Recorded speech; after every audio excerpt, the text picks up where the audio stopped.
Are modern fragrance trends really that bad? Who's responsible for these? What's causing them? Let's talk about it in today's FragTalk. Hello. Welcome back to Seldomly Often. I'm Daniel. Today we're talking fragrances, and this is FragTalk episode 11, the more freeform, open-ended podcast-style format that allows me to cover fragrance-adjacent topics that wouldn't necessarily fit in my usual routine. Today's main topic of conversation is fragrance trends, namely ugly fragrance trends. We're going to be touching upon some popular fragrance trends and fads, some of them spawned by TikTok, some of them born in YouTube, some of them generated in Reddit. We're basically touching the tip of the iceberg. There's so much to cover. I can't wait to hear your opinion in the comments. We're deep in this ever-evolving, ever-changing fragrance world, and it's really fun to just look at it from the outside. And I say we because today I'm going to be joined by another guest. Today I'm going to be talking to Enders. He's a YouTuber with 2 channels. He actually has one which is related to gaming. He streams gaming footage.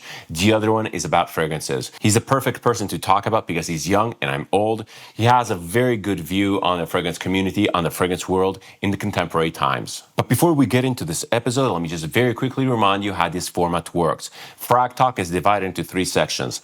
Section 1 is basically a fragrance rotation update. Today's going to be a little bit different. Stay tuned for that. Section 2 is basically a free-for-all. I go outdoors, I talk about whatever, and I ask for your feedback. Very interesting. That is very stimulating to me. It's basically the place where I can test new things out. Section 3 is where the meat and potatoes of the episodes happen. It's where I talk to my guest. It's my favorite section ever to record. I love talking to people. It's just really amazing. And yeah, today's conversation, as I said, it's about the ugly trends on TikTok, on YouTube, and on Reddit. Everything which is fragrance related. Very interesting. Stay tuned for that. Let's dive right into section 1 of FragTalk episode 11. As I said before, this section is usually dedicated to a fragrance rotation update, a very loose one at that. But today we're going to be doing something a little bit different. Not that I don't have any fragrances to talk about, for the contrary actually. But today I got a very interesting package with a fragrance that I was very excited to showcase, specifically on camera. I got it, I looked at it, I have not sniffed it. It's very exciting. This one here is Etat Libre d'Orange, Sécrétions Magnifiques. Now, you guys have not necessarily been recommending this, but you guys wanted to see me sample it, or you guys have been asking for my opinions on this scent. I've never smelled this whatsoever, even previous to getting this bottle. I've never tested even a sample. I have no idea what this smells like. I got this in the mail just a couple hours ago, and I have not sprayed it on. I have resisted the urge to spray it on, well, because I wanted to film a video, but also because I'm kind of afraid of it. I'm not afraid of the stench per se, but I'm afraid that it's going to be very disappointing, actually. So anyway, today's fragrance rotation update will be probably me just testing this. Maybe I might showcase a couple other things that I got in the package. Actually, I will. This one here is Ensar Oud, 1984. Then we have other fun fragrances. This one here is another Ensar Oud, which is Fera. We also have our very first bottle of Areej Doré. This one here is Zhen. Then I have another fragrance, which is probably something that I'll like. This one here is actually Saringkarn by Prin. I absolutely love the stuff by Prin Lombros. I can't wait to sample this. This guy here is Ruby by Nebiru. You guys have been asking me to test Nebiru fragrances. This one here is the first one I ever laid my eyes on. And yeah, very interesting. And I got this in a trade from a woman that wanted to basically get rid of a ton of stuff. I got it for a very good price. I gave her some stuff of mine. It was a trade/purchase. It was convenient for both of us. Very fun stuff. I can't wait to test all of those out. I'll definitely be reporting back. But now is the time to test Sécrétions Magnifiques. This is actually a fragrance by one of my favorite perfumers ever, Antoine Lee. He is basically the in-house perfumer for Les Indemodables. And I'm very curious. I've read a lot about this. I've watched a lot of reviews. Apparently, the inspiration for this, as the name kind of suggests, it's the secretion of the human body. It covers all of the disgustings like sweat, piss, blood, semen. It's a doozy. It has terrible ratings on Parfuma Fragrantica, and interestingly enough, It's actually one of the fragrances from the house which is the most difficult to get. It's probably the best seller from the house just because it's so edgy, so different. And I think that people are attracted to this sort of thing. I'm very eager to finally smell this. I'm a little bit scared of being disappointed. I'm scared that this is actually a product of its marketing and that it's actually not bad, that it's actually pretty bland. I'm a firm believer that all perfumes that are on the market are supposed to be somewhat wearable. And I do believe that this will be wearable in some certain occasion. In a similar way that Sadonaso by Nasomatto is fairly wearable. That one there was not too stinky for me. It just had that latex note that really bothered me. It was really distracting. Well, let's give this a try. Enough chatting, as I said, enough procrastinating. I'll be spraying this first off strip because, well, why not? Let's give it 2 good sprays. Actually, this atomizer is really good.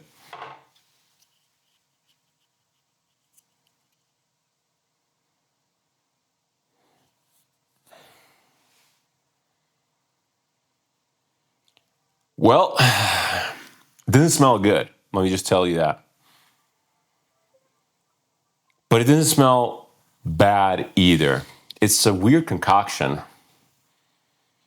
This is definitely one of those cases where the marketing of the product has a huge impact on what people smell. Now, what I do pick up is a very, very strong iodine, bloody accord. And I'm very, very sensitive to that smell. I smelled in the past a Toscovat called Inexcusable Evil. That one there is supposed to smell like a hospital, and it totally does.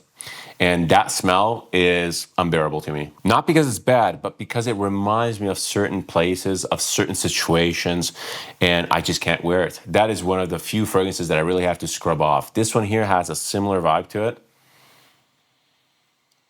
It smells metallic. It has this metallic cleanliness, which comes across almost like a disinfectant, which is strongly reminding me of blood for whatever reason. Again, marketing has an impact also on me. As unbiased as I want to be, I cannot not think about the sweat, the semen, the blood, and whatever else is in here. There's also an incredibly pungent ammonia note, which is probably there to symbolize maybe the piss or the sweat or whatever.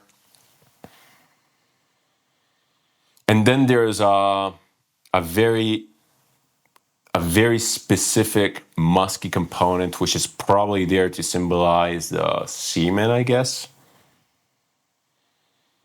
Yeah, this is a pretty rough fragrance. Although, if I were to wear this, I wouldn't necessarily enjoy it because it's not a good smell per se. But it wouldn't come off as disgusting. It's not gag-inducing. It's far from the fragrance people talk about. On the strip, it comes across as pretty bright. Although it has a definite body to it, it comes across as fairly light and airy. I'm expecting my skin to darken this up a lot. Let's give it a 2 spray on my arm.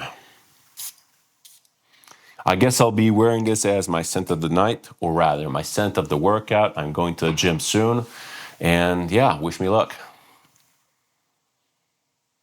I think it would blend in with the gym pretty well because, again, it smells kind of like sweat, but in a very mild way. On skin, I like it a lot more. That iodine disinfectant sort of smell is a lot less prominent. Well, like is a strong word. This is not a likable scent whatsoever. It's more experimental. It's definitely very, very experimental when it comes to fragrances, but it's not as horrible as I thought it would be. Am I disappointed? Not really, because this is still very, very edgy. It's actually super cool because it's definitely wearable in my opinion, but it's still incredibly experimental. It has a lot of Alessandro Gualtieri vibe, or maybe he copied this. I'm not necessarily sure which one came first.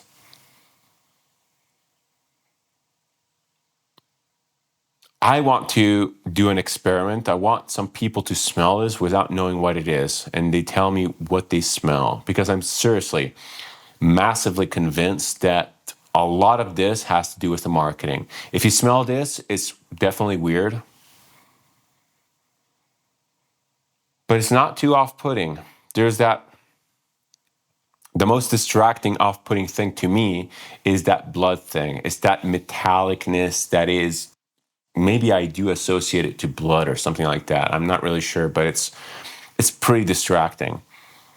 The fragrance itself is actually not loud at all.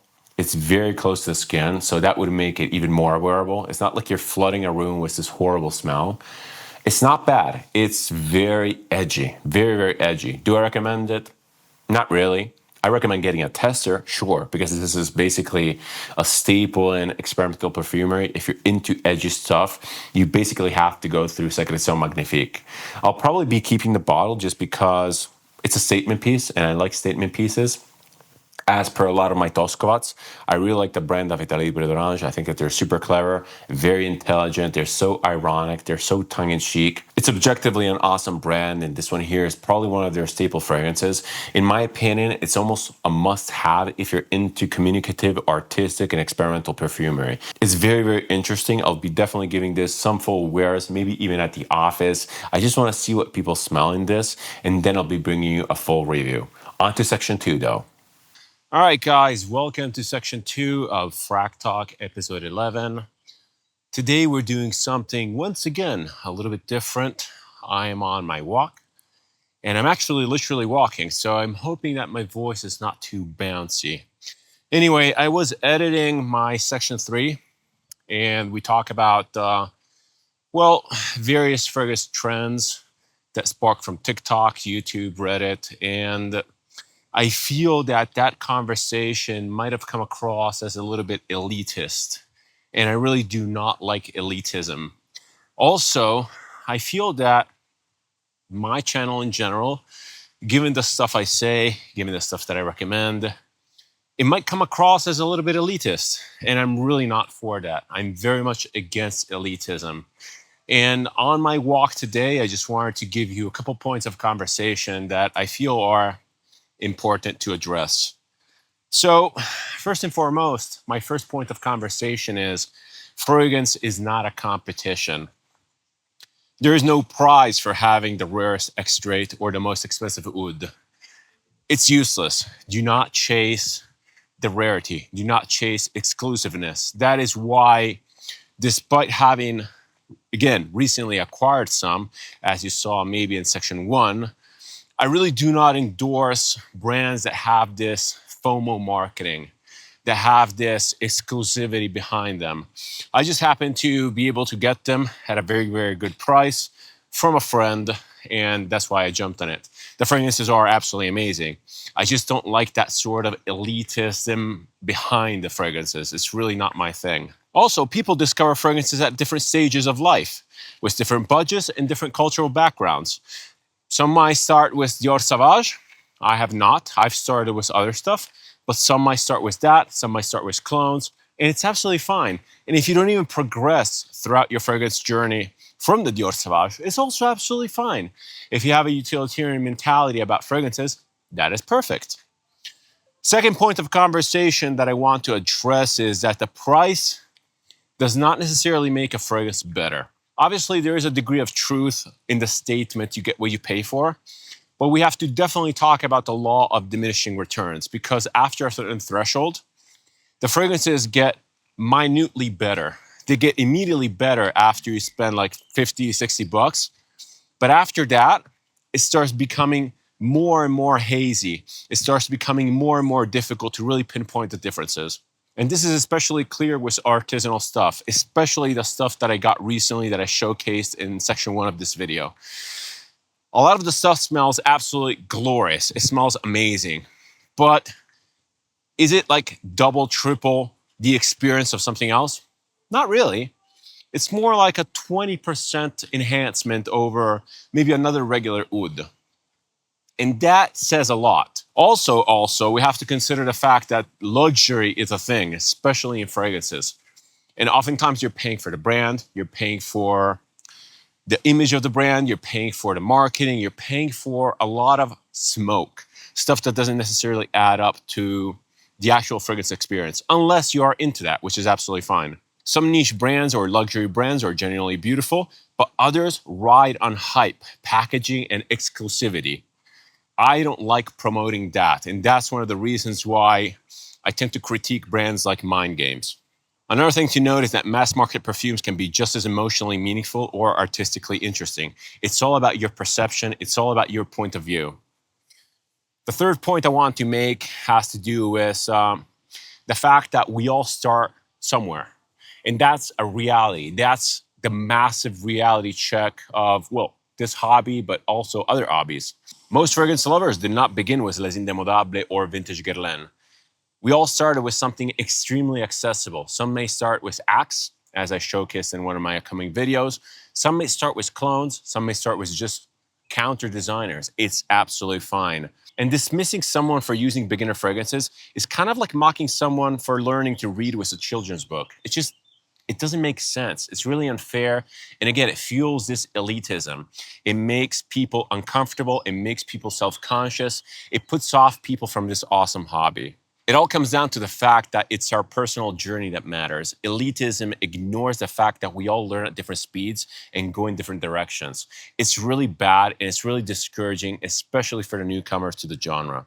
Point number 4 that I want to make is that perfume is personal. It's not performative. Wearing a scent to show off your taste and knowledge can quickly become disconnected from the joy of fragrance itself.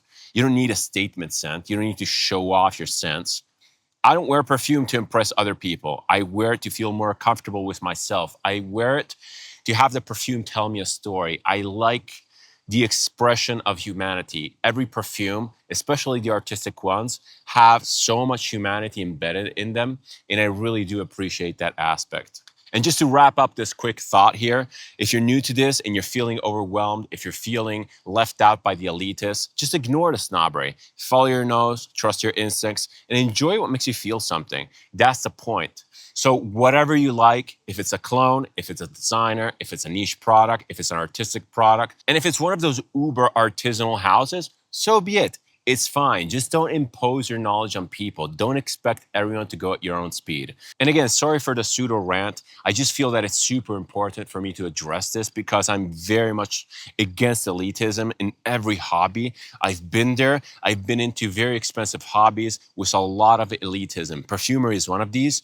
Cameras is another thing. I was into Leica cameras. I also worked for Leica.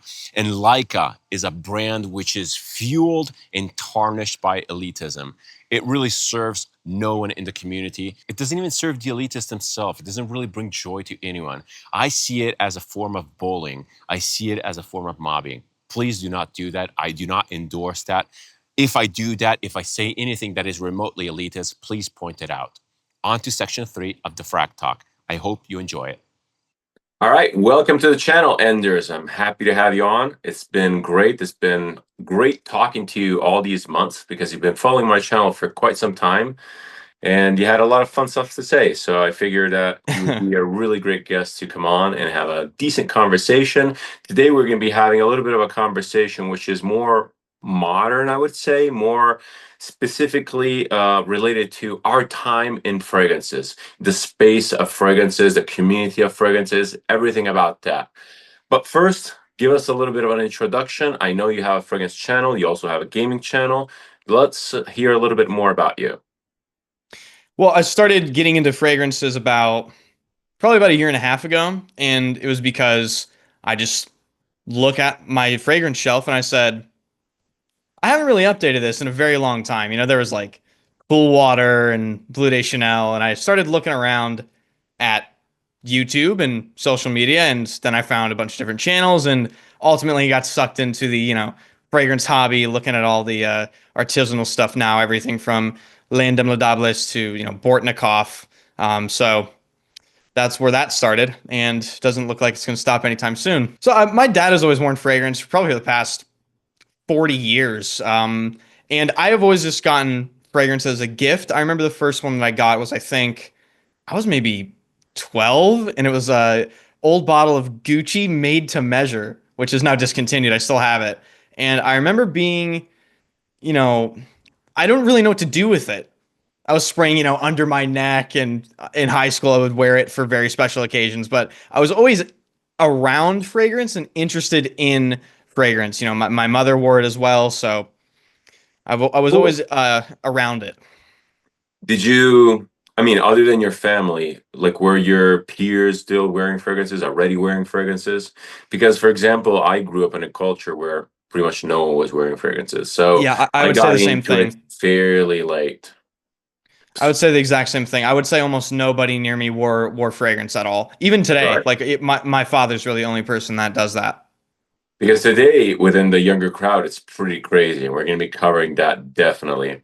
But before that, so today's episode will be more or less on the woes of the fragrance community of the modern fragrance space. And you sent me some Yes. points of conversation that you wanted to talk about. The first one of which is actually layering. Now, layering Mhm. is something that I don't necessarily consider a woe per se, but let me hear your take on it because I'm really curious on why you selected this topic specifically. I just think it's really interesting because when I think of buying a fragrance, I never think of combining it with something else. I always sort of view it as its own individual creation or expression. I think the perfumer and the people behind it really had a deliberate idea of what it is, unless they deliberately design it to be layered with something else. And there are brands that push that. Like Joe Malone, for instance, is I think pretty famous for that. My experience with Joe Malone's salesmen is they will have actually set layering, combinations, and some things are released with layering combinations in mind. But then you have people going into the completely unknown, which I think is cool, but also when you get into some of the I don't want to say higher end stuff. When you get into some of the stuff that is considered to be, you know, uh, masterpieces, if you will, like Frederic Malle Musk Ravageur for a lot of people is phenomenal. And I saw someone layer Musk Ravageur with an oud fragrance. I can't remember the name of it, but I was like, seems pretty interesting. Like, I wonder what that would smell like. But at the same time, why? Because I So, think so when you say that you see people layering stuff, where do you see them exactly? really just social media. Like on TikTok, I saw a guy layer. I mentioned this in our DMs. He layered Neo with Udin, and then he sprayed Torino 21. It was like a triple combo, and I was Mhm. like, that seems very. So I totally get the idea that, I mean, I'm totally like you. I like to preserve, especially when you're into a specific level of perfumery. I want to respect that art of perfumery. And it's like going to a very good restaurant, having the chef serve you something and being like, I want to put ketchup on it. You know?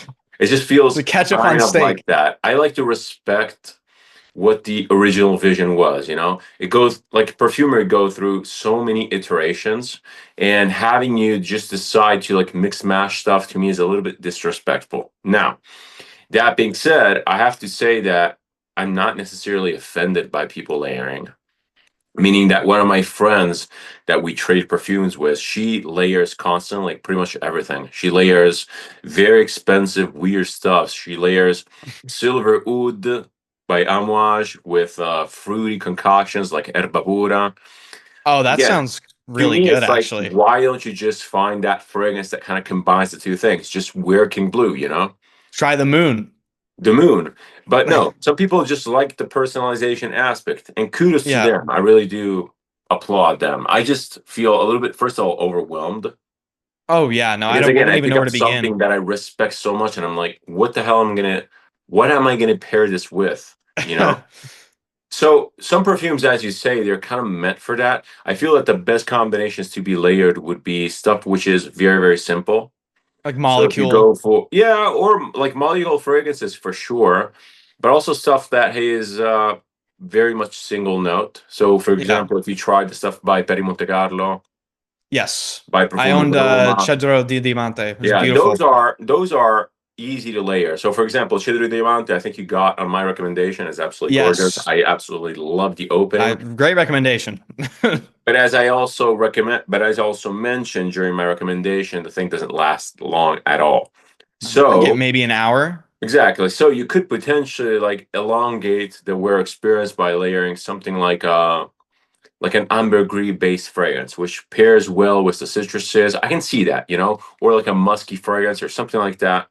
Yeah. But that would not go too much against my ethics of layering. It's a little bit more because it feels more purposeful. It feels more intentional, right? Than just randomly spraying three Zerjos on. So Yeah. I do feel that you brought it up as a woe because it's a little bit of a trend in the sense that young people do it without really realizing what you're doing.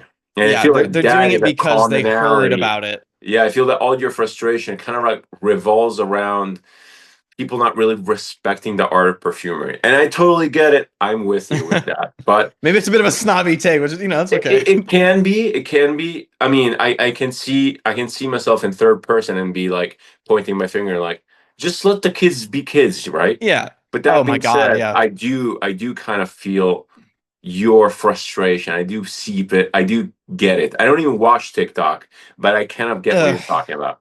I think a lot of it for me is a lot of the layering combinations that I've seen just around social media. They don't seem very deliberate.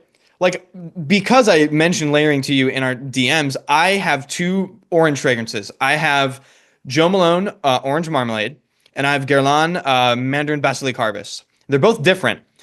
The Joe Malone is a little more, I'd say, not synthetic, but it has, cashmere wood. It has other things going on, whereas the Guerlain is very deliberately only orangey in a very fruity, juicy way.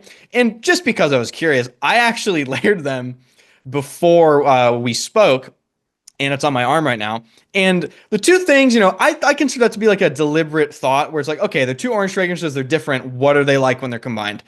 Layering three Zerjoffs is like, okay, what's Yeah, gonna happen? Like, what are the notes? What's going on? yeah. Neo and Udon are two different things. I want to say Udon might have like a more vanillic, woody, even coffee to my mind. Is there coffee I in that feel fragrance? that you should be layering, well, not should, because you shouldn't be doing anything, but you could approach layering by getting fragrances that are decisively, for example, one is decisively top notes and the other Yeah, one is decisively bottom notes. So you kind of like combine the best of both worlds. So, for example, I tried layering just because it just came natural to me.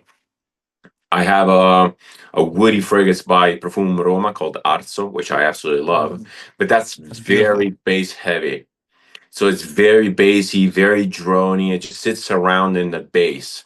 So layering it with another woody fragrance, which is a lot more fresh, a lot more effervescent, could help balance out the scent profile. And again, I'm not trying to fix Arzo. I'm just trying to experiment deliberately, as you said See before. what happens. Yes, and it makes sense. In that case, I'm like, you know what? Because I can keep track of what's going on. If you layer two Zerjovs, which are very broad. They have top notes, mid notes, base notes. They have notes everywhere, and you layer them. They kind of just mix and mash in a very confusing, convoluted way. It's very difficult to track what's going on.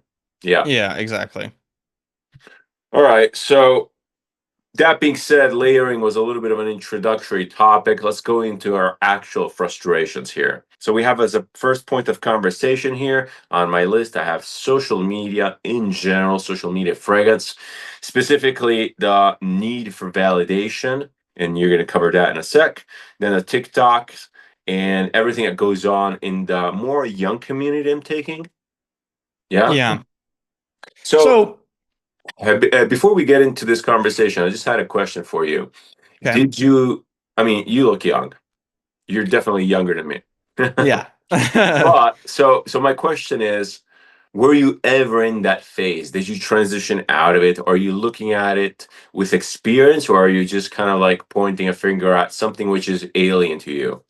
I would say I'm definitely looking at it with experience, because when I started getting into trying to build my collection out, like I mentioned previously, I all the fragrances I've owned were gifted to me basically through high school, and I want to see what else was out there. And of course, when you start to look for fragrances, I think it's pretty much unavoidable nowadays that you're going to get recommended YouTube videos and these lists that people put out, which is great content. I really do enjoy it. I think some people do great work with that, but when you start looking at all this stuff, it's number one overwhelming at first because like, oh my god, there's so much, and then you go try a bunch of stuff, and then I think sometimes people get sucked into this, oh, I have to own this certain thing because so and so said it's so good, and then what happens is, at least what I see on Reddit and other social media platforms, a lot of people end up having the same sort of collections more or less, and that's what That's true. I that's even though I was pretty deliberate avoiding redundancy, there was still a lot of redundancy, which is why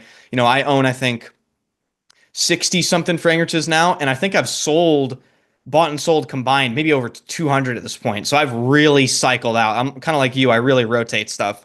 But during that rotation period, there was a period in time where I really didn't know like what was going on. And I just sort of was buying stuff.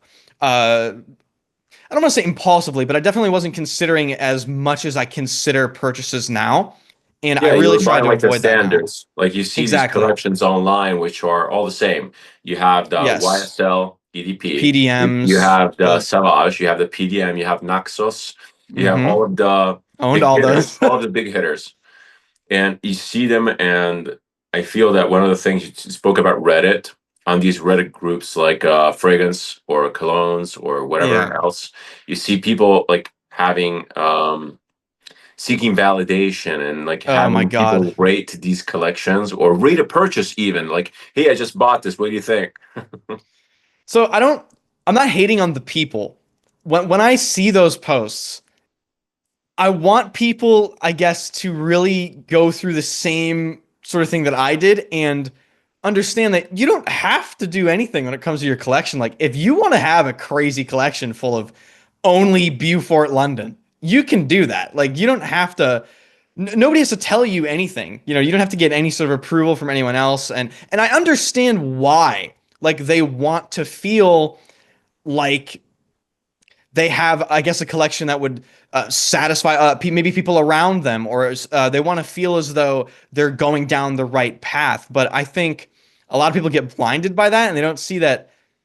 They don't necessarily have to do any of this. You could own whatever you want. I think whenever I see posts on Reddit with extremely unique collections that I've never seen before in my life, I'm like, wow, this guy really put in a ton of thought, and he really made this his own personal thing. And um, when I say a fragrance post that's like, rate my collection, and it's 5 PDMs and all the Sauvages and Chanels that you would assume, I'm like, did this person really consider what they're trying to get into right now and what they're doing? And if they love it, if they really truly love those fragrances, that's great. That's what you're. So I love playing devil's advocate, Mm-hmm. and on their point of view, well, I can say that not necessarily everyone has to go through all of the steps of the fragrance journey or the fragrance passion or whatever. Yeah. Some people might just see it at surface level, they Yep. buy fragrances like they buy sneakers, and they don't plan on going deep. They don't plan on doing anything. They're just kind of like peer pressure into just having the fragrances, and they get sucked into the buying stuff. It's more about consumerism in general rather than fragrance collecting. Yeah. Obviously, fragrances are relatively easy to purchase because they are affordable in a way. They're bite-sized, let's say. And well, some are not, but some of them are. And a lot of the people that also buy clones do it in that way. They buy Yep. frequently cheapy. And so there's that. And then they are just kind of like into the loop of like purchasing something new, and they want to feel part of a community, but they don't necessarily care about going deep whatsoever. Actually, I feel that a lot of these kids will just stop being interested in fragrances at a certain point. It will be like a phase. Yeah. It's They'll like a find their trend. things they It's a like, trend. It's a and phase. So I'm not necessarily um, too upset that everything is so trendy. What I'm upset about is that, well, not upset because it really doesn't impact me firsthand, yeah. but what I could complain about is that I don't like trends per se, right? And I don't like being part of a trend which has a bad rep.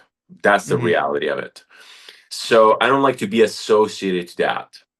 So, for example, what bothers me is that type of behavior, that type of mindless behavior can be seen it from someone else. For example, it could be a relative, it could be a friend, it could be someone else. And they're like, oh my God, enough with the fragrances already. Very And impulsive. then Very. when you have an actual plan, you actually spent time curating your collection, you come up with like, oh, I like fragrances too. They associate to that. So that could be my issue. Again, it's a very minor issue, especially where I live, especially at my age. I'm not necessarily associated to kids, but I could potentially see that. I could potentially see them tarnishing a hobby that I care about. that could be something that would bother me. You know what? Also, again, going back to the devil's advocate thing, I do feel that just by talking to you and briefly, even like throughout the comments, DMs, etc., I do feel that Mhm. again, you take stuff seriously. If you get into thing, if you get into Sometimes too something, you seriously, take yeah. it seriously. Yeah, even maybe too seriously, right? But for example, even in gaming, I could say, well, you only like shitty games, you know, because you don't like the true storytelling, thought-provoking games that I like. Exactly. So it could be the same sort of idea. It has the same sort of connotation to it. And I do feel that, again, there's a little bit for everyone. You don't have to be necessarily super hardcore to deserve respect. I feel that what Yeah. deserves respect in general is just the approach at things, you know?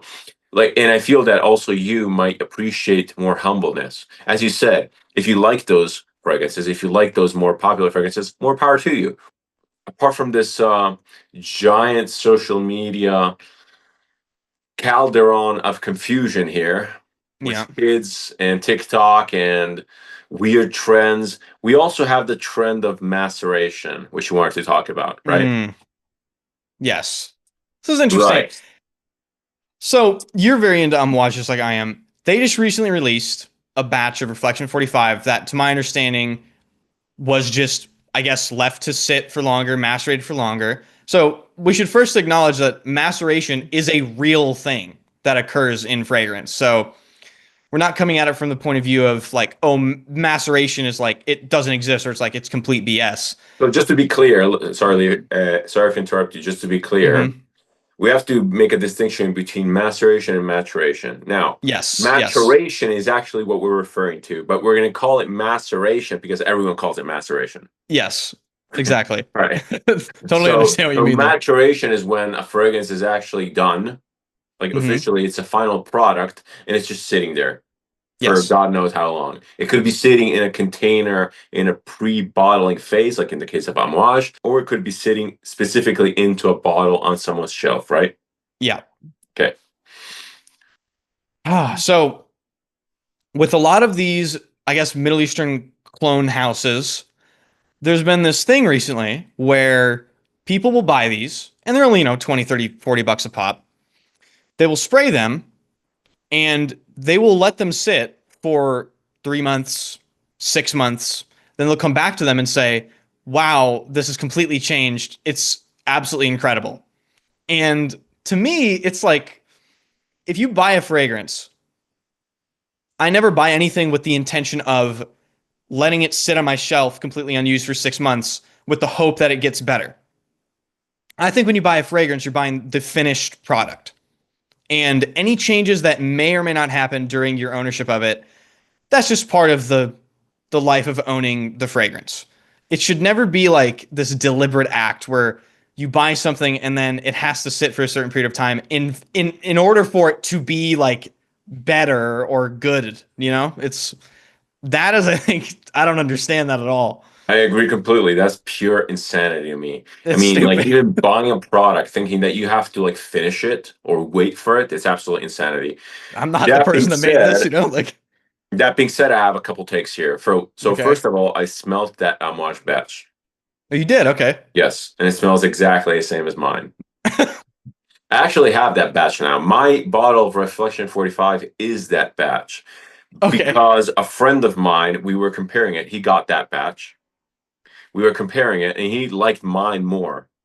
But mine potentially is actually more matured, macerated, aged, whatever. Because you've had it for longer. Yeah. And to me, it smelled exactly the same. Like literally A/B testing, left arm, right arm, they It's smelled identical. exactly the same. So I was like, hey, I'll trade you because my bottle had less liquid. So I was like, I'll just top it off. So well, I traded, and now I have that famous batch there, but it smells Which exactly is the kind of same. funny because later on, if they never do that again with any fragrances from Amouage, you're gonna have like, oh, the I don't think they're JB going to do it again. 45 whatever batch. I don't think they're going to do it again. I don't First think of they will all, either. in the newsletter from Amouage, it said that that batch was not intentional. They made it because it was like sitting around that they didn't have the bottles or something like that. Yeah, they're So they waiting for just kind of bottles. like evaluated that it was a little bit better, a little bit different. And second of all, I think it was a test that didn't go really well. Like you were hoping to sell a boatload of them to people who already have Reflection 45, and that just didn't Oh yeah, happen. no, no. That So if I they don't thought think that they're was going gonna to be, happen, I don't know. yeah, I don't think they're going to be repeating that experiment. So that's one thing that I want to talk about. Second thing is, to me, it's complete insanity to wait for a fragrance to mature like that. It's absolutely crazy, no matter Yeah, how cheap it is. But it I could be one can't, dollar. I'm not doing that. yeah, but I could potentially like wait. So let me ask you this before we get Okay. into this take. Do you think that maceration is a thing? I Be- think Because I get it that you don't want to do it out of principle, and I'm I think totally with you. inevitably, if you do buy something, and let's say you own it for multiple years, I think there are probably some changes there. Whether or not that actually results in a tangible difference, I really don't know. I will tell you with my collection personally, I've owned a couple fragrances for that full year and a half period, and I personally cannot detect any differences with them. But it could be different with certain fragrances, right? Like Bleu de Chanel might not do it, but maybe something that's I don't know. I don't want to say more natural, but more maybe darker or just a different scent profile. Maybe there might be some minute tangible difference, but I do think it is a thing that happens. So my take on this is that, and first of all, I have people in my comments saying in both fragrances for Amouage, Epic Man, which we talked about before off Yes. camera, and Lyric Man, I have people saying that, oh, if you let it sit for months, it becomes beast mode. So So I want to stop you right I'm there actually. what? I This is really weird. Yeah. I wore Lyric yesterday, which is an older bottle. My bottle is a 2017 bottle, I think, with the writing on the collar. And I'm wearing Epic Man today, which is a 2018 bottle. Um, and I didn't buy them because of that. I bought them because I wanted to buy Lyric and Epic Man. You mentioned off camera, you only get about 3 hours for Epic Man. I do like 3, 4 sprays of Epic Man. I get a comfortable 6, 7 hours. Is that a result of maceration? No, Probably not. that's a result of reformulation. That's a result of But reformulation. but what I'm talking about is people actually saying that the current batches need the maceration slash maturation. No. And there was some guy, I remember he recently commented on my video of Lyric Man, and he said, I bought it and I let it sit for 6 months and it became beast mode, right? So much so that I bought a couple other backup bottles to let sit, right? So again, not throwing shade or That's anything, crazy. but it sounds a little bit unrealistic. So I do not believe in that sort of massive change. It's just not a thing, you know? Yeah, I Some don't believe. fragrances could increase in density, they could increase in persistence, but they just can't become beast mode out of a fragrance that wasn't lasting more than 2 hours. You know, it just doesn't It happen. just doesn't happen. Yeah. What I do believe can happen, and I want to give a little bit of kudos, well, not kudos because I think it's still dumb as a practice, but it can potentially alter a scent with these like super cheap Middle Eastern clones. They use heavy synthetics, Yeah, and definitely. they're obviously not into the art of perfumery. I mean, the manufacturers, they're not into the art of perfumery in the sense that they're creating super refined masterpieces. And Yeah, they're not sometimes, if spending. you're bottling stuff and just sending it out, it could require a little bit more of a settling process, maybe some weeks, you know. I've heard Lorenzo Bazzaglia talk about in one of his interviews that his fragrances are heavily synthetic and he requires a lot of maturation because the sense of they smell terrible. He said they're completely different after a bit, and they're just sitting there for months. You know, he gives them a little bit of stir every now and then, but he doesn't do anything to them. So I do believe that that can impact smoothness. So, for example, if you Hmm. have incredibly harsh top notes, like very, very synthetic, they could potentially smooth out. I'm not saying that it will impact performance, longevity, stuff like that, but the smoothness, possibly. Yeah, that doesn't surprise me. It's not like our moth is doing a Frederick Mall where, correct me if I'm Exactly. wrong, Carnal Flower took 600 something tries Yeah. apparently via an interview that I listened to. So they're not doing that. It would not surprise me if that was the case with a lot of these brands. But I completely agree that a brand like Frederick Mall, you buy one of those, you should definitely not be expecting to macerate or maturate or anything like that. You buy Yeah. it because it's a finished art piece almost, and that's ready to go. And I completely do agree that a fragrance could change throughout the life of you wearing it, but that's absolutely fine. It's part of the wear experience Hmm. of a fragrance. What do you think? But speaking about this maceration, I do feel that it could be connected a little bit to like batch hunting, especially in Oh modern fragrances. man. I'm not talking vintages, that's a whole different thing. But what about Okay. like batch obsessed consumers? We're talking like the Creed people. The Creed people, but you'd be surprised. There's also a surprising amount of people that is in the amouage realm, which is batch obsessed. Like I've had so many people telling me that a specific batch of Royal Tobacco, the G batch, smells a lot smokier than the H batch, and that the Silver Oud in the H batch does not smell oudi at all. And I'm like, first of all, how are you comparing all of these? Like, Yeah. Do you own how? all of them? Exactly. Also, I personally don't really care because even if they were different, I have one. I like it. I'm gonna wear it. Yes. I'm good with Like that. I own Royal Tobacco. I sprayed it yesterday. Smells fantastic. There's no reason why I should go Whatever batch I to. have, I don't even care which I batch don't I even have. know what batch I I just have. really like it. So, so what do you say about the batch hunting crowd? I think a lot of it has to be placebo. I don't. I've gone and smelled many different versions of the same fragrance. Like I go to a department store and smell different testers from like Amouage. That I know they're different testers because at one point they had a Jubilation 25 tester with the name on the collar. Then they used it up, and then there's a new one. So those are absolutely different batches. And maybe we won't get into the differences with Jubilation 25, but that can be the same case with Silver Oud or Royal Tobacco or any of these fragrances you've mentioned. And every time I've gone to smell them, I know they're different testers because I'm weird like that, and I sometimes do actually look at the batch code. But they're different testers, and there's no discernible difference at all. So I think the people hunting batches, maybe they're just hunting of, I don't know, a feeling of the satisfaction of owning what they want to own.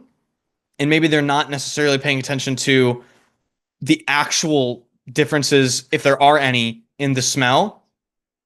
So maybe it's a So satisfaction thing. maybe I want to play devil's advocate once again Okay. because I brought this up specifically because before we were talking about the lesser intrigued, the lesser involved community, right, of Okay. kids. Now it's almost a polar opposite. Now it's like technically they could see us as like, well, you guys don't care about batches, you don't really care about fragrances, right? Yeah, I So we're think kind of like pointing fingers at the two extremities, right? In a way. Now, do you think that the batch hunters are more interested in perfumery than you are, or they are superficially interested in perfume? Like, for example, you could say that some people are batch hunting just for the rarity of the batch itself, and that kind of like mhm. takes away from the actual enjoyment of the perfumery. You could say that. Or you could say, like, look, I just want to enjoy the fragrances, and kudos to you. You are a little bit more into the various minute facets and nuances, you know?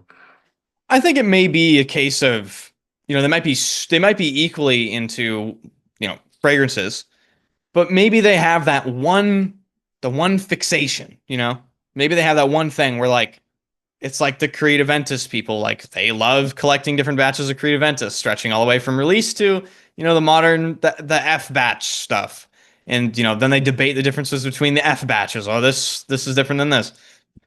I I almost don't know what to think about it because at that point I think they're obsessing over almost nothing, in my opinion. I don't know. I think you So, buy one version, and if you love that version, I really don't think almost any of the other versions matter. You yeah. should probably get through the thing that you enjoy right now. So, in a sense, of this whole conversation, specifically because I'm being part of it, I do feel that it's one of those cases of the Spider-Mans pointing at each other, Yes, which is the same thing. From the outside, someone like walking past us would be like, "You guys are all the same and all crazy," in a different way, but you're all crazy. You're all the yeah. same person. I'm over So here hunting like I do feel that.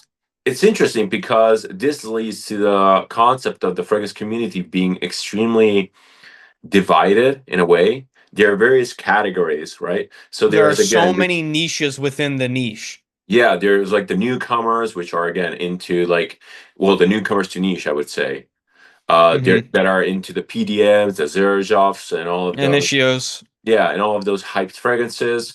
Then there are the super elitists that go down the vintage rabbit like hole and the Ensar artisanal. Ouds and all the Yeah. vintages. Yeah. Then there's the people that are just enjoying it because I want to enjoy it, right? And that's fine Hmm. too. Then there's the batch hunters. I mean, it's a little bit of a crazy situation we are in. I think it's fun. I think it's positive. I've been into again many hobbies at a very deep level, and I've seen it all.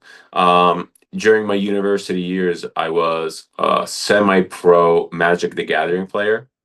Okay. All right. That's cool. And that community also has its branches. There's the Yes, it does. collectors, there's the person that is obsessed by having all foil cards. It's like weird stuff. It's like The really pack crazy stuff. opener people. Yeah. And then there's the person obsessed about selling and making deals. So I'm not necessarily shaming, especially because I'm in that community, right? No, I'm not. I'm not either. I just think it's some of it. I think we don't necessarily understand or like agree with. You know. Yeah, what I do always encourage is I'm first of all, I'm always open to different points of view. Always. Hmm. But what I always encourage from my side, and I do feel that this can be something that benefits everyone pretty much across the board, is just being a little bit more intentional with your actions, whatever they are. Absolutely. You want to layer? By all means, have it. Just layer with intentionality. Just don't do it because you see it done on TikTok. Do it because you think it's worth it, right? Or because you Yep. want to be curious and try something else. But do it because of you. You want to wear the PDMs, you want to wear the initials, you want to buy mind games? Fine. If you like the fragrances, buy them. Kudos to you. I really appreciate you. If you want to batch hunt because Aventus is your favorite fragrance of all time, fine. As long as it's intentional, don't feel ever pressured or peer pressure to do something because you are living in this incredibly minuscule section of an already niche community, you know? Yes. So yeah, that's my take on that. The community as a whole, I feel, is super fascinating. And again, my videos attract a specific type of user.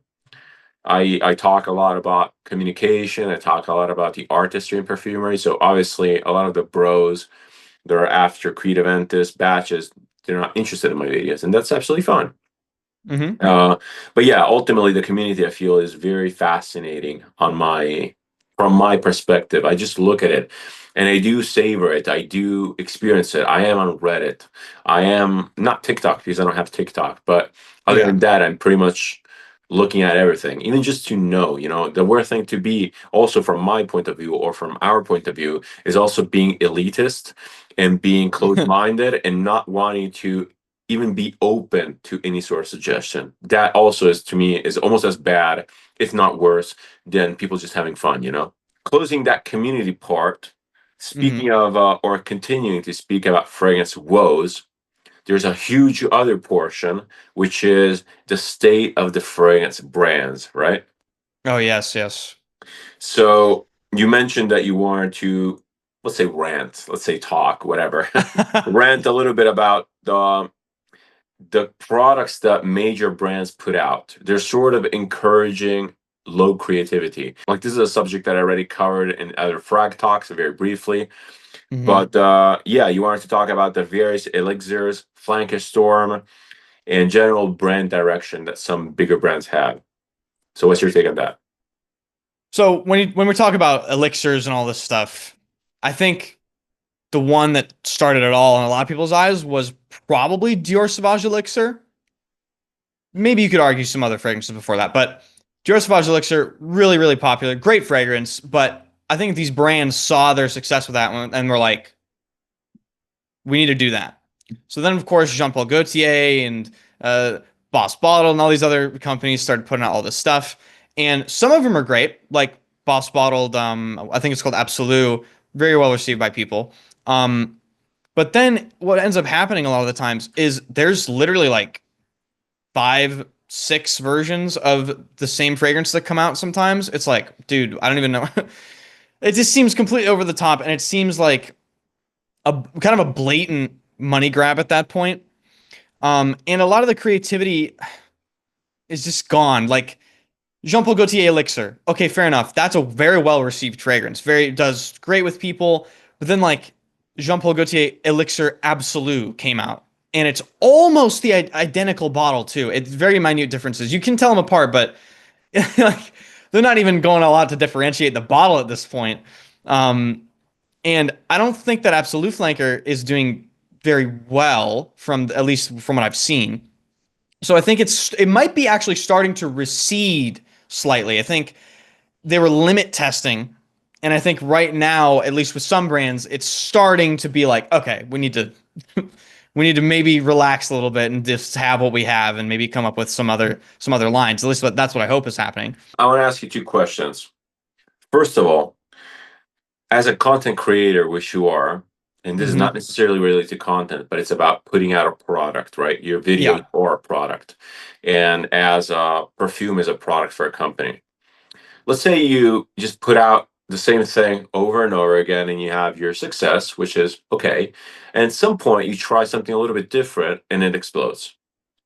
Yep. Your next action will probably, unless you are extremely aware of the situation, will probably be try to replicate that. Yep. And I I see mean, it.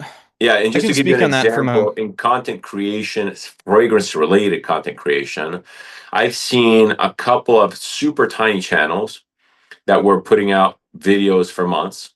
And then they come out with a trendy topic, which is, for example, fragrance addiction. That video goes pretty much viral. And then they yep. try to milk that cow, putting out other fragrance addiction related videos. And they all tank. They tank in a systematic, linear way until the person realizes that maybe I should go back to what I was doing. Maybe it was a Yeah. one off. And you could see, for example, brands doing sort of the same thing. So Dior, they're like living their life, they're putting out products. Sauvage is one of those products that was on the list. It goes out, it explodes. They're like, holy shit, Yeah. Like, whoa. let's try to milk that cow, you know? Let's do another one and another one and another one. So, and the popularity of that thing just keeps going slower and slower down the hill until eventually they will naturally be like, all right, I think we're done with this. Playing devil's advocate once more, no? You speak this way from a fragrance enthusiast point of view, right? Hmm. Imagine you're just a guy and you want a fragrance because, well, maybe some sort of event is coming up. Yep. And you go to the counter, to the And you sales smell these assistant, and you, flankers and you love no, one and no, you and you buy just one. ask, I want the Dior. Okay. By saying, I want the Dior, the sales assistant knows exactly what you want because Dior has a very strong image associated to Sauvage. Yes. So that was their intention. If you're too dispersive, if you're like buttering the bread too thin, then you kind of lose what you're doing. You have to have a very quirky appeal, like Nasomatto, or like Yep. something like that, to really be like, all right, the brand is Nasomatto and their products are individual. Dior is pretty much Sauvage. That's it. Or to maybe some people, but Yeah, but it's a different demographic. it is definitely a different demographic. Maybe now it's a little bit more blended in, but again, you're looking at this from a fragrance enthusiast point of view. The kid is going to walk into a shop and into a Sephora and be like, "I want the Dior," right? Then hand them Sauvage GDT and there it is. Yeah, and they don't even care if they get handed the Sauvage Eau de Parfum. They won't know. They won't Yeah, they care. won't know. It's the Sauvage, right? So from Yep. that point of view, I do kind of understand a company. Now, Dior is not a dumb company. Well, maybe they're Mm-mm. kind of like destroying their whole heritage right now. Yeah, But well, that being said, they're not a dumb company in general. Other companies take that a little bit too far, right? So you could mhm. say, like for example, like Givenchy, in my opinion, is a little bit milking that cow there too much. It's just a little bit too much, Yes. right? But something like Jean Paul Gaultier, they kind of like surpassed that hill in a way that now they're basically making out collectible bottles almost. Yeah. You know, They've like when gotten past that point where people, it's like almost comical, right? They're almost anything they embracing it. release, people are going to be like, what is that? Yeah, Because of the success of their previous things. exactly. So there is a little bit of a I feel that there is a system to the madness. There's a little bit of a way of navigating this. Now, from the consumer point of view, I do completely agree with you. It's just like really tiring. Consumers like us would want something new. They want creativity. And we Yes. are possibly longing for the days that companies would invent something else, something new, something different, right? But the companies are ultimately there to sell, and these products are selling. And Hmm. that's the kind of the conversation that I had with Mo when we were talking about vintage fragrances. And he said that the companies today are struggling. And I said, but are they struggling? They're really not. No. Sales wise, they're not. They're actually fragrance doing better fragrance than right ever. now is probably the biggest it's Exactly. ever been. It's exploding. So they don't really care. If the people keep buying them, it's fine. Now, what I do feel is that the brands are a little bit losing their, not necessarily their identity, but they're losing their potential of setting a trend. They're losing their trend setting ability. And what I mean by that is that Dior had a specific image when they came out with Dior Homme, Sauvage.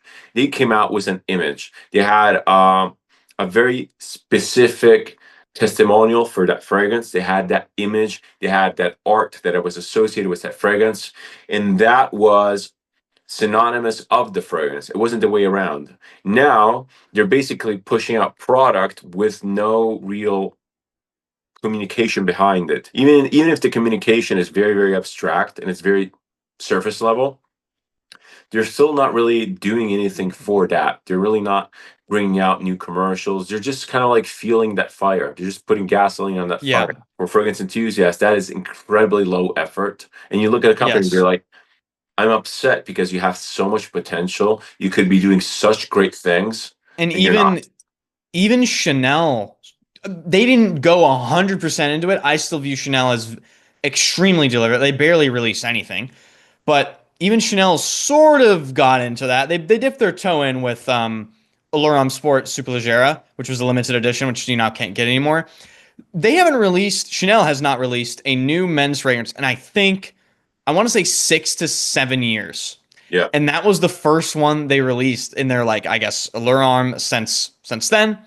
Limited edition. And it wasn't, like you said, it came off as low effort. It was very citrusy and well likable and all that sort of stuff. Did And you smell it? I did smell it, yes. I never smelled that. It is, Is it different think from the of, Eau Extreme? yeah, it's definitely different from the Oak Strum. The Oak Strum is, to my memory, more like woody. This is a citrusy, very sort of effervescent version on the Allure Homme Sport DMA, but it didn't DNA, but it didn't come off as, oh, we put a ton of effort into this. Like, oh my God, Yeah. we're Chanel. We release masterpieces like Le Lion. Um, Here's a limited edition flanker of a long running series. Right. So So, that being said, my second question, because we're going back to my questions there, mm-hmm. and my first one, just to recap, was putting yourself in the shoes of the product creator. If you have a banger, you're going to try to like put out more of that, right? To try to Mm-hmm. have a little bit more, not necessarily empathy, because the company doesn't really require empathy. They don't deserve the empathy, They don't deserve the but empathy. Yeah. trying to like put yourself in the shoes of the person behind the product, right? The other question is, what would you want from these From companies? these But companies. yes, but put yourself in a mindset of realistic expectations, right? I could say, I want that they just like delete their whole line and they come up with new stuff. It's just ain't gonna happen. I would like Realistically, to see something like what YSL did with the Myself line. They came out with that line, and YSL in a lot of people's views nowadays is like a shadow of its former self. But that Myself line, to my understanding, it was really different from anything they offered within their designer space. Not like the private lines, but I would like to see more of that. I would like to see more deliberate releases when it comes to new lines of things rather than a flanker of a flanker or a limited edition flanker or something along those lines. All Hmm. right. Let's try to close this off on a positive because, All again, there's right. a lot of stuff to point fingers at, which is great because it's always good to be critical. It's always good to be skeptical. That is always also something that I encourage people to be skeptical, critical, but also accepting. And what are your positive takes? What is the positive aspect of this whole state of the fragrance community and the fragrance industry? I think one of the biggest positives is the addition to the fragrance brands of these smaller artisanal houses. Because fragrances are so big now. You see these people that are so creative. Like a very obvious one is obviously going to be Les Indemodables with Antoine Lee and that collaboration. That is considered to be like probably one of the best things that's come around in a very long time in perfumery. Then you have all these other smaller houses, like you mentioned, like Beaufort London and Bortnikoff came around not too long ago, probably what, like 2016, around those that time. I think because fragrances are getting so popular, it's opening the door for creativity in a lot of other brands on an artisanal slash indie niche level. Um, and I think that's awesome. So many people are coming out with so many crazy things. It's so much fun. Uh, Hearing the stories behind these particular brands, understanding the people behind them, what they do. Like for instance, Eugene with his brand Les Abstrait. Um, he only has three fragrances, but he's a longtime fragrance lover, and he again has worked with Antoine Lee to release very unique, um, compelling, really pieces of art from his own personal experiences. I have Balam from him. It's a beautiful, like powdery iris tonka fragrance. It represents a point in his life that was really important for him. So I think one of the coolest things happening right now is all these brands that are popping up, waiting to be found. I completely agree on this aspect. Again, the popularity of fragrances ultimately is bringing us more product, more competition, better Yeah, products, higher quality, despite what everyone says, we are getting higher quality stuff. It's everything has a net positive. That's why I talk about even brands like Zerjov being a net positive for the industry because definitely. they bring down that luxury, or rather, they don't bring it down. They make luxury more fun. They make it more contemporary, more modern, and that makes it more attainable, or actually makes it more youthful, which then strives to be a little bit more attainable, not necessarily price wise, but concept wise. So I do Yep. agree wholeheartedly on this. What are the positive aspects of this new wave of fragrance lovers, which are basically late teens, early 20s? What's a positive aspect upon that? I think just like with any hobby, really, when you have a new generation that I guess kind of I don't want to say gets into something, but I think the people that are getting into fragrances now are going to experience probably, I don't want to say a new golden period, but it is kind of like that with all these new brands. They're going to experience things that no one's ever really experienced for, and they're going to grow up within the hobby with this stuff. So they're carrying on the hobby. They're um, forming their own interests and own collections and own needs and desires within this massive industry and community. And I just think it's cool to see the direction like shape itself based off I of I love what you said that actually we are, to me, also in a golden age of fragrance. we are. I And think we are. and all these teenagers, like there's a massive amount of teenagers which are again into fragrances. It can either be clones, designers, whatever.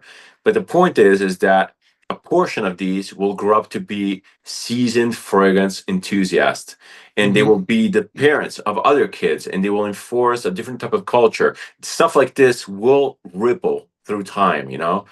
And I hate to be the old person waving its stick at the kids playing on the street. I don't want to be that person. I'm terrified of becoming Yeah, that person. And I don't want to do that either. I really want to push everyone just to be a little bit more sensible, a little bit more intentional with their stuff. But other than that, by all means, I'm very, very happy about the popularity. And again, discounters exist because there's a demand for them. And it Hmm. also affects me. You know, like if people are buying so many fragrances like this, discounters pop up, I get to benefit from those discounters, right? All right, harder take here. What's a Hmm. positive with the current state of the fragrance industry? Positive Because with the this is a current little state of bit the fragrance difficult, yeah. industry. With all the flankers and all the elixirs, what's a positive? What's a positive note in that?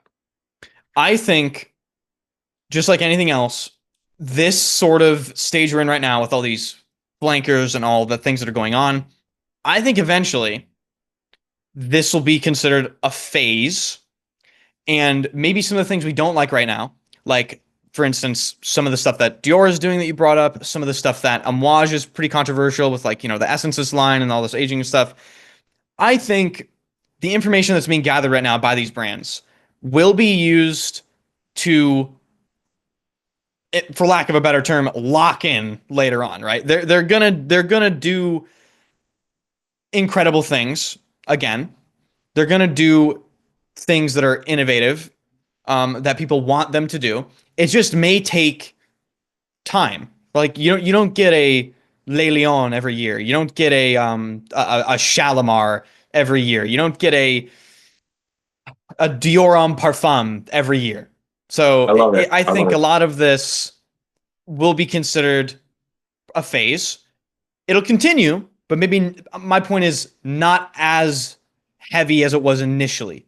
Yeah, I love it. And you know what? In every media, in every sort of product, there's always phases. There's like up and down, right? So, for example, I don't know if you, I mean, I'm very into like cinema, and they're Yep. considered like within the cinema realm, people consider like decades alternating, like being the good decade, the bad decade, right? Yep. Because there is this like stage at where the industry just like flattens and it loses creativity because they're all trying to copy each other. Then someone Mhm. comes up with something new and everyone does it at the same time. And we are now in probably one of the worst situations ever. So the positive note, as you said, is right around the corner. It could be next year, it could be in 2 years, it could be in five, but right around the corner in gross terms, there's something cool to be seen, in my Absolutely. opinion. Yeah. There's going to be another Le Indemodables eventually. There's going to be another Yeah. brand. There's going to be maybe another designer release that just absolutely blows everyone away. Maybe a completely different trend. Maybe like Chanel comes out with something which is not a blue fragrance, and Yep. other brands will follow suit, giving their own That's twist one of the on the biggest formula. speculations. Like Yeah. like I mentioned previously with Chanel, they haven't released really a new men's line in, God knows how long. So when they do, it's inevitably going to be probably polarizing because I think Chanel, when they do release a new men's line, it isn't going to be boring.